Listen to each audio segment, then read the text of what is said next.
بسم اللہ الرحمن الرحیم صلی اللہ تعالی علیہ وسلم۔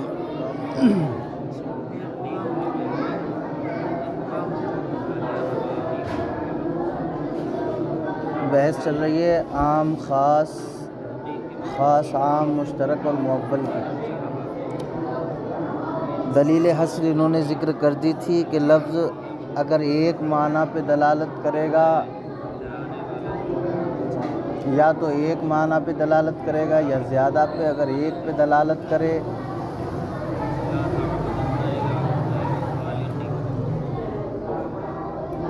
تو پھر وہ افراد میں سے منفرد پر دلالت کرے گا، یا افراد کے درمیان اشتراک کے ساتھ دلالت کرے گا۔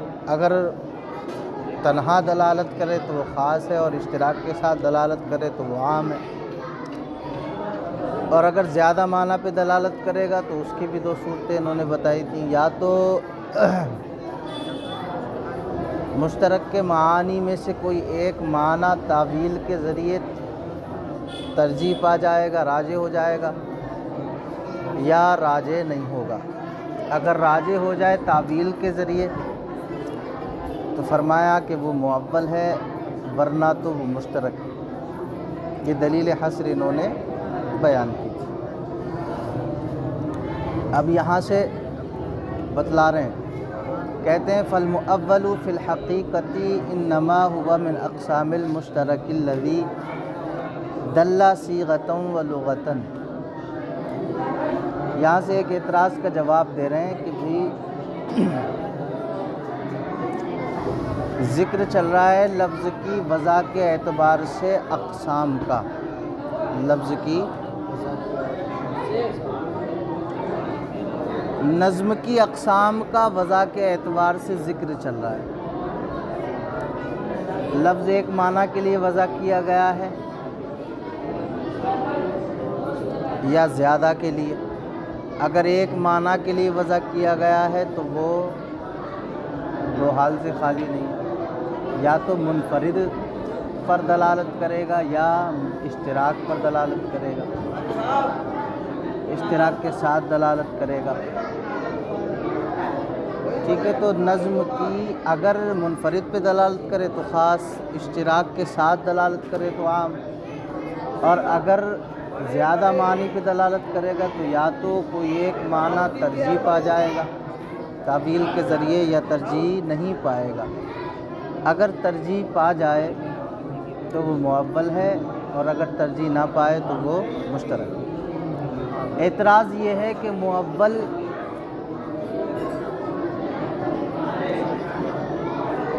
یہ وضع کے اعتبار سے نظم کی قسم نہیں ہے۔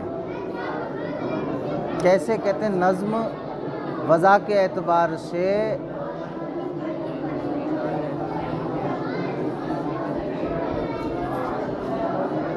نظم کی قسموں کا بیان چل رہا ہے، اور مؤول کسے کہتے ہیں کہ کوئی ایک معنی تعویل کے ذریعے ترجیح پا جائے، کوئی ایک معنی۔ تو یہاں اقسام ہیں نظم کی وضع کے اعتبار سے، اور یہاں مؤول کو کہہ رہے ہیں کوئی ایک معنی مشترک میں سے ترجیح پا جائے تو وہ مؤول ہے۔ تو یہ وضع کے اعتبار سے تو مؤول نظم کی اقسام ہوئی نہیں، یہ پھر معنی کے اعتبار سے ہوگی۔ کس کے اعتبار سے؟ فرماتے ہیں وضع کے اعتبار سے مؤول یہ قسم نہیں ہوئی نظم کی، کیونکہ اس میں کوئی ایک معنی ترجیح پائے گا نا تعویل کے ذریعے، اور یہاں نظم کی اقسام ہے وضع کے اعتبار سے۔ نظم لفظ کس معنی کے لیے وضع کیا گیا ہے، تو مؤول میں ایسا تو کوئی ہمیں پتہ نہیں لگ رہا ہے کہ لفظ مؤول اس معنی کے لیے وضع کیا گیا، نہیں، بلکہ مؤول یہ بنایا گیا ہے چند معنی میں سے کسی ایک معنی کو راجح کر کے تعویل کے ذریعے مؤول بنایا گیا۔ تو یہ وضع کے اعتبار سے تو قسم نہیں ہے۔ تو اس کا جواب دے رہے ہیں کہہ رہے ہیں جب وضع کے اعتبار سے یہ قسم نہیں ہے تو پھر اس کو یہاں پر ذکر کرنا بھی درست نہیں ہے. انہوں نے ذکر کیوں کیا؟ تو فرماتے ہیں، جواب دے رہے ہیں، کہہ رہے ہیں فالمؤول فی الحقیقتی، پس مؤول حقیقت میں انما ہوا من اقسام المشترک، حقیقت میں یہ مشترک ہی کے اقسام میں سے ہے. جس طرح مشترک نظم کی وضع کے اعتبار سے قسم ہے، تو اب یہ مؤول مشترک کی قسم ہے، تو گویا کہ یہ بھی نظم کی وضع کے اعتبار سے قسم ہو جائے گی.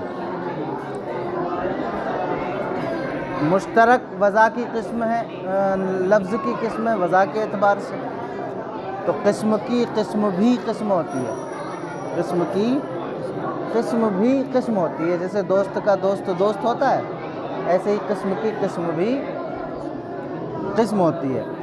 کہتے ہیں جب یہ مشترک کی قسم ہے تو اب مشترک وضع کے اعتبار سے ہے، لہذا اس کی قسم بھی وضع کے اعتبار سے ہوگی.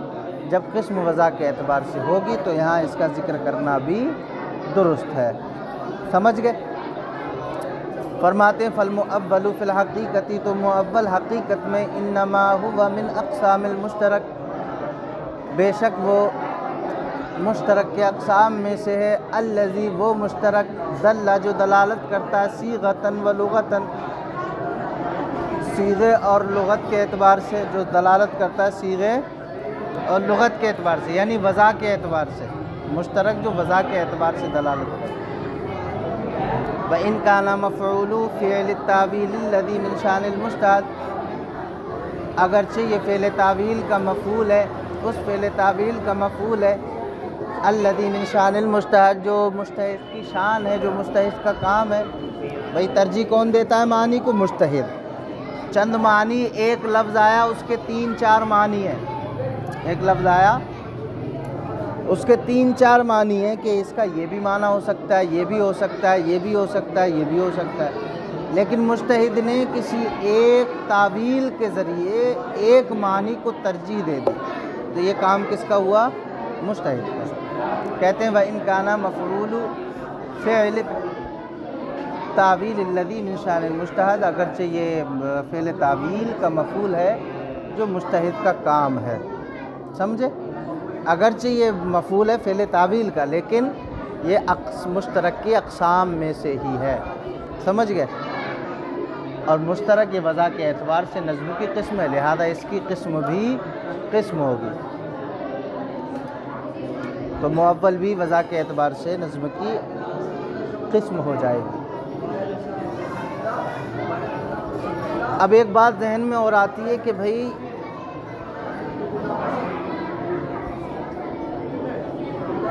جو اقسام ہوتی ہیں تو مقسم کی طرف نظر کرتے ہوئے یہ آپس میں قسیم ہوتی ہیں.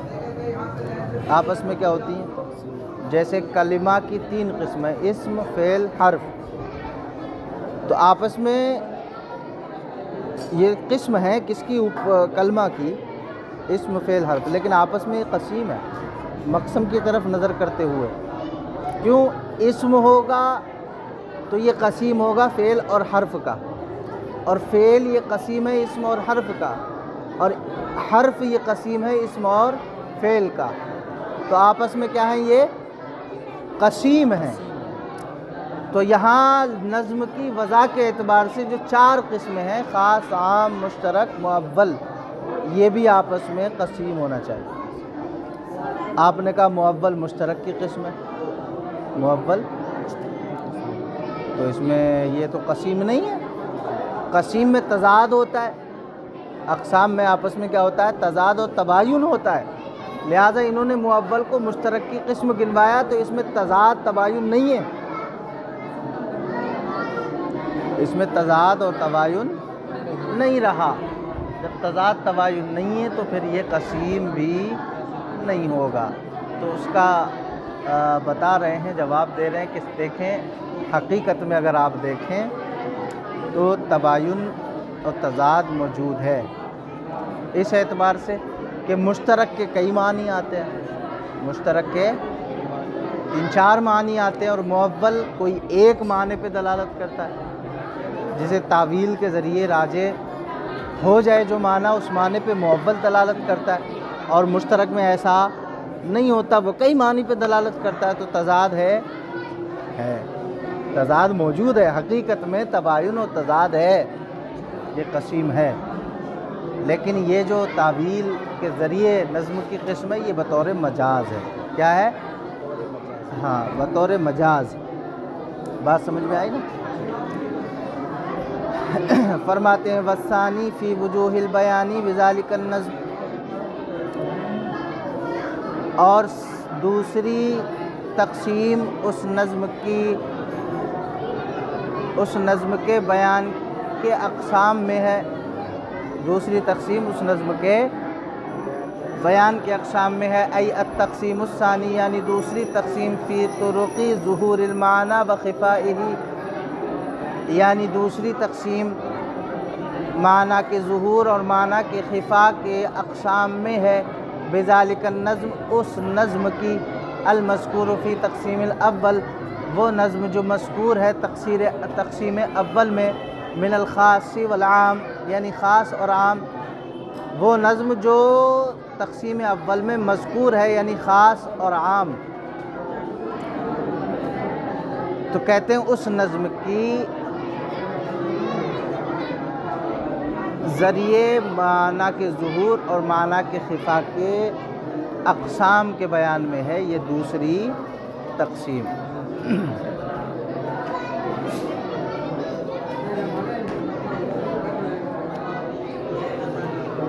وہ لفظ کے اعتبار سے تھے، وضع کے اعتبار سے 4 قسمیں، یہاں دوسری تقسیم ہے اسی نظم کی جو تقسیم اول میں گزر چکی، خاص عام، اسی نظم کی دوسری تقسیم ہے، کس اعتبار سے؟ معنی کے ظہور اور معنی کے خفا کے اعتبار سے۔ معنی کے ظہور، اوپر کیا تھا؟ لفظ ایک پہ دلالت کرے گا یا زیادہ پر؟ ایک پہ انفراد کے طور پہ دلالت کرے گا یا اشتراک کے ساتھ؟ زیادہ پہ دلالت کرے گا تو ایک معنی ترجیح پائے گا یا نہیں پائے گا، یہ تھا۔ یہاں پر یہ ہے دوسری تقسیم اسی نظم کی کہ لفظ کا معنی کتنا ظاہر ہوگا لفظ سے اور کتنا پوشیدہ ہوگا، اس اعتبار سے یہ تقسیم ہے۔ دیکھیں فرماتے ہیں ای التقسیم الثانیہ، یعنی دوسری تقسیم فی طرق ظہور المعنی و خفائہ، معنی کے ظہور کے بیان میں اور اس کی خفا کے بیان میں، معنی کے خفا کے بیان میں، بذالک النظم، اس نظم کے معنی المذکور فی التقسیم الاول، جو مذکور ہے تقسیم اول میں، من الخاص والعام، یعنی خاص اور عام میں سے، اسی نظم کے معنی کے ظہور اور معنی کے خفا کے اقسام کے بیان میں دوسری تقسیم۔ اب خود بتا رہے ہیں ای کیف یظہر المعنی من النظم، یعنی معنی کس طرح ظاہر ہوگا نظم سے معنی کیسے ظاہر ہوگا؟ مسوقاً، وہ چلایا گیا ہوگا، او غیر مسوقن، یا نہیں چلایا گیا ہوگا۔ حالت سیاق میں کس طرح ظاہر ہوگا یا حالت غیر سیاق میں؟ مسوقاً کہتے ہیں مفعول کا صیغہ ہے یہ چلایا گیا ہو، کوئی لفظ کسی معنی کے لیے چلایا گیا ہو اسے کہتے ہیں مسوق۔ کہتے ہیں کیف یظہر المعنی من النظم، تو معنی کیسے ظاہر ہوگا نظم کا، مسوقاً، کہ وہ لفظ چلایا گیا ہو اس معنی کے لیے، او غیر مسوقن، یا نہیں چلایا گیا ہو، محتملا للتاویل، تو وہ معنی تعویل کا احتمال رکھے گا، اولا یا نہیں رکھے گا، ٹھیک ہے؟ اس لفظ کو چلایا گیا ہوگا معنی کے لیے یا نہیں چلایا گیا ہوگا، اور تعویل کا احتمال رکھے گا یا نہیں رکھے گا۔ وکیف یخفی المعنی من اللفظ، اور لفظ سے معنی کتنا پوشیدہ ہوگا، کیسے خفا ہوگا، لفظ کے معنی کا خفا کیسا ہوگا۔ وکیف یخفی المعنی من اللفظ، اور لفظ کے معنی کا خفا کیسا ہوگا، خفاء سہلا، تھوڑا خفا ہوگا، او کاملا، یا پورا خفا ہوگا۔ یا خفا تھوڑا ہو یا کامل طور پہ ہوگا. کیسا خفا ہوگا؟ فرماتے ہیں وہی اربعۃ ایضاً، اور یہ بھی 4 قسمیں، یہ بھی 4 قسمیں، الظاہر والنص والمفسر والمحکم. ظاہر، نص، مفسر اور محکم، یہ 4 قسمیں. لفظ کی یہ 4 قسمیں، ٹھیک ہے، ظاہر، نص، مفسر اور محکم.